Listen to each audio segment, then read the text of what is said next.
August 1969. In Winston-Salem, Harold Lee Martin packed his bags and left for North Carolina Agricultural and Technical State University. A standout high school basketballer, he had dreamed of playing for A&T and studying engineering. His siblings were Aggies, so A&T already felt like home. He wasn't on campus long before he faced a hard decision.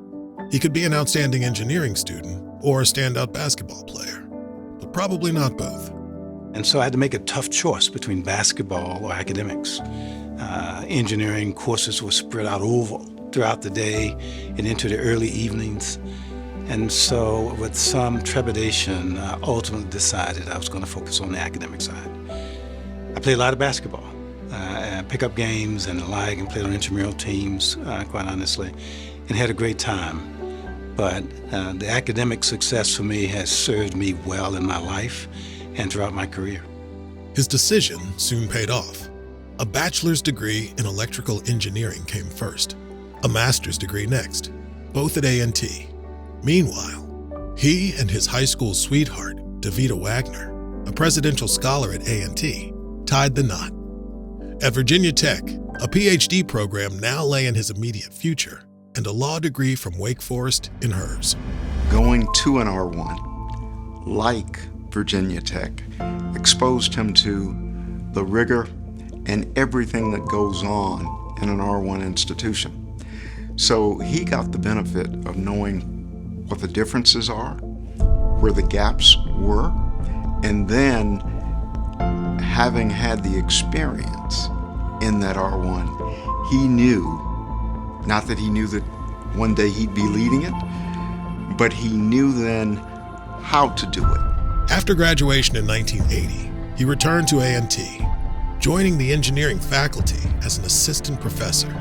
She joined her father in private practice. A family soon followed.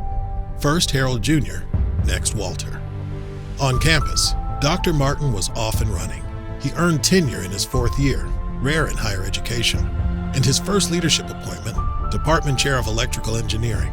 5 years later, he was named Dean. He drew heavily from his own experiences in charting a bold new course for the college. I would come home and share with him all the things that Dr. Martin was doing. He's always been a go-getter. He's always been a person who people trust. He was always a person who was always open and transparent. Applications grew. Entering student grades and test scores rose. Research funding grew significantly. By the end of his 5-year term as dean, the A&T College of Engineering had become America's #1 producer of African-American engineers. Impressed with Martin's success, Chancellor Ed Fort made him the university's top academic officer.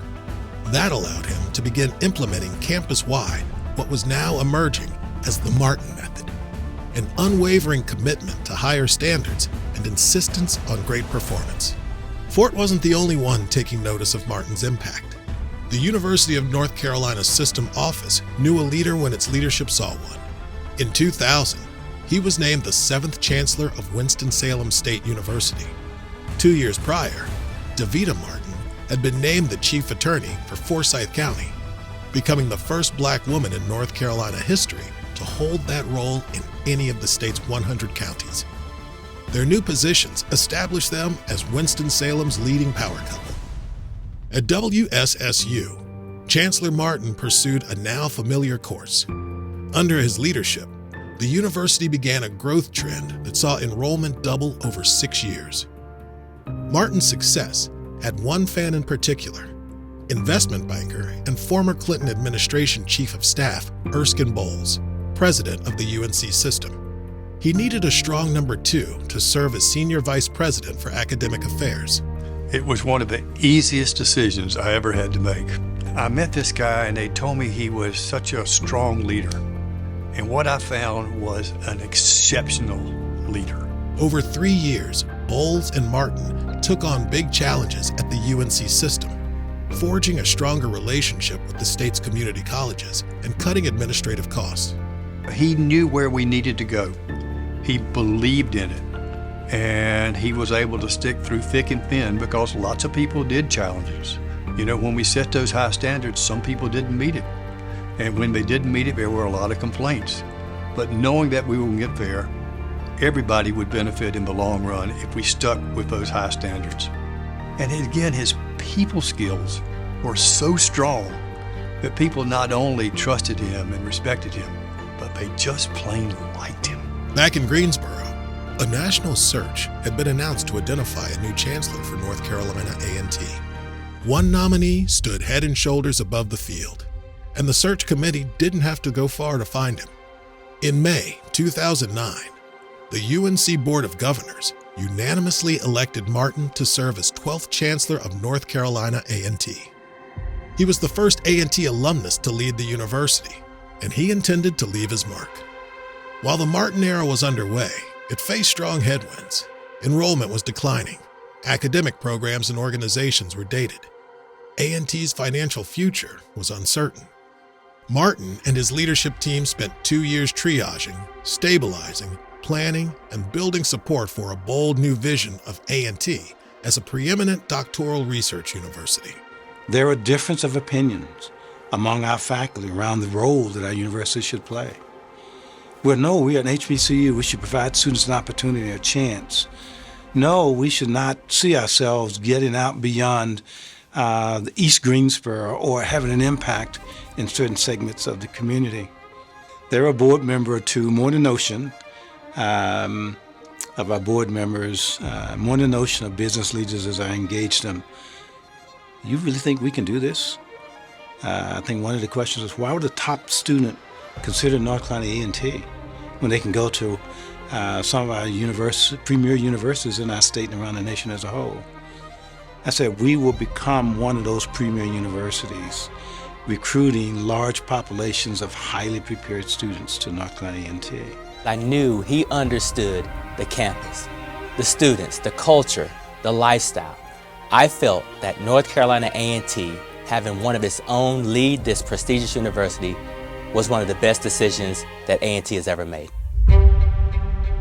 He introduced his first strategic plan in 2011, A&T Preeminence 2020, embracing our past, creating our future, was a bow of respect to the university's first 125 years and a gauntlet thrown down to publicly announce the university's intentions without compromise.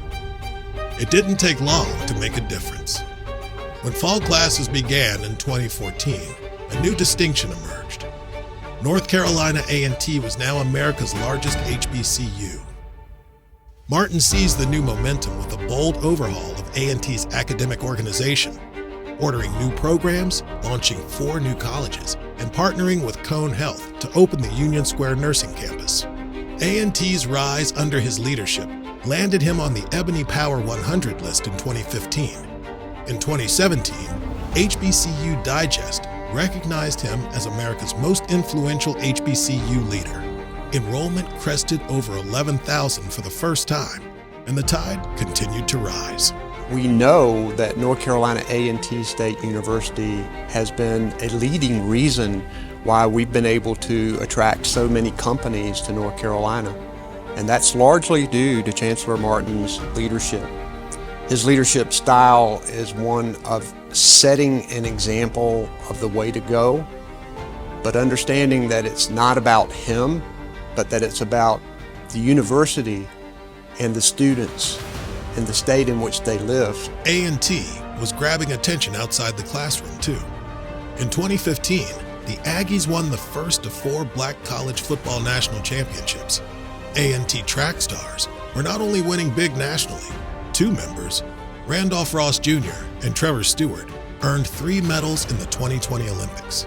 And the blue and gold marching machine would cap years of success by winning the debut ESPN National Band Championship in 2023.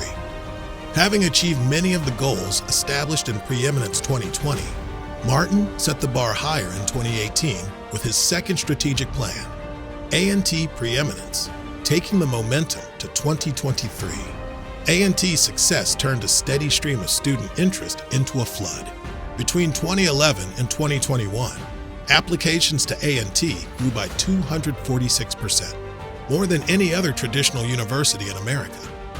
Supporters were showing up like never before. The campaign for North Carolina A&T, launched quietly in 2014, surpassed its goal of $85 million by 2019. By the time it concluded in 2020, $181.4 million had been raised, making it the largest fundraising campaign ever for a public HBCU. I think people started to recognize something's going on at A&T, and I want to be a part of it. Martin and A&T leadership were now shifting sights to a new target, attaining R1 status in the Carnegie classification system for higher education, the gold standard for doctoral research universities. We're all excited about realizing Chancellor Martin's vision for A&T to be an R1 institution, the only HBCU in the country to be an R1 institution. He's the one that's led the way on this. We've supported him at every turn in terms of funding and faculty support, but it's Chancellor Martin's vision that's made this a reality. And what that will mean for North Carolina, the economic development that will be spawned by the research and development being conducted at A&T, will benefit every North Carolinian and well beyond. The pursuit of R1 became the North Star for Martin's final strategic plan for A&T. Preeminence 2030, North Carolina A&T Blueprint, launched in February 2023. Later that year, A&T reached its biggest milestone yet as a doctoral research university, a total of $147 million in research funding, the first time the university broke $100 million. 1 month later, A&T set yet another record, enrollment of 13,885, making 2023 A&T's 10th consecutive year as America's largest HBCU. And he also is one who always has a plan to move forward, a plan for progress. And I think as we look at how far North Carolina A&T has come, and I think about my entrance into the university in the 60s, and just look back now to see where we were and where we are now, it's really because of his stellar leadership. Martin was now the longest currently serving chancellor of any UNC system campus and of all HBCUs nationwide. Mrs. Martin had retired 5 years earlier, having led legal operations for Forsyth County for an incredible 2 decades. At the September 2023 meeting of the A&T Board of Trustees, they jointly announced he would retire at the end of the school year. Harold Lee Martin Sr. has been perhaps the most consequential individual ever to lead our university. His legacy? A university poised to be among the first HBCUs today to attain R1 status, to grow to more than 15,000 students, and to become even more influential as the primary higher education economic driver for the Piedmont Triad. As he so often reminded us, there has never been a better time to be an Aggie. As he so often demonstrated, North Carolina A&T is always doing, never done. And so, we say, thank you, Chancellor Martin. We know we couldn't have gotten to where we are without you, and that as you ride off into the sunset, not to say goodbye, but farewell for now, just know we'll miss you. We'll always be there if you need us, and all the best and Godspeed to you and the family. God bless you and congratulations to you. And listen, enjoy your retirement. You have done well, and Aggie pride to you. I know it's tough on you stepping down, but all those goals and objectives that you set, gosh, 15 years ago? It's been a long time. You've accomplished. A&T is a university you knew it could be. Congratulations, Chancellor Martin. Not only did you understand North Carolina Agricultural and Technical State University's potential to be this nation's finest HBCU, but thanks to your leadership, A&T is competing with top universities across the country. I'm privileged to call you both my mentor and my friend. We're proud of what you've done, and we think you've been our best chancellor. Congratulations, Chancellor Martin. I am so thrilled that you have decided to take some leisure time Congratulations, Chancellor.